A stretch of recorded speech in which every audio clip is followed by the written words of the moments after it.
दुनिया भर की तरह यूनान में भी शहादत हजरत इमाम जाफर सादक अलैहिस्सलाम नहायत ही अकीदत के साथ मनाई गई, जिसमें मरूफ आलिम दीन मजहबी स्कॉलर अल्लामा सैयद अली रजा रज़वी ने खुसूसी शिरकत की। जानिए आज की स्पेशल रिपोर्ट में।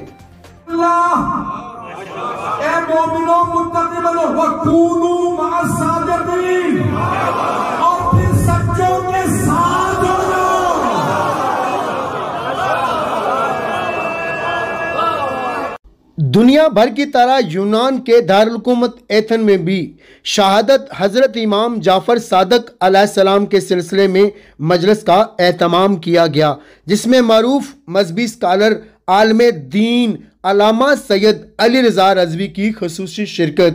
उन्होंने हजरत इमाम जाफर सादक अलैहिस्सलाम की ज़िंदगी पर रोशनी डाली और उन्होंने कहा कि उम्मत वैसी बन नहीं सकती, सिर्फ साथ हो सकती है। अब न कहना मोहम्मद हम जैसे। मजलिस के इख्तिताम पर ताबूत हजरत इमाम जाफर सादक अलैहिस्सलाम बरामद किया गया और आलम इस्लाम के लिए दुआएं की गईं।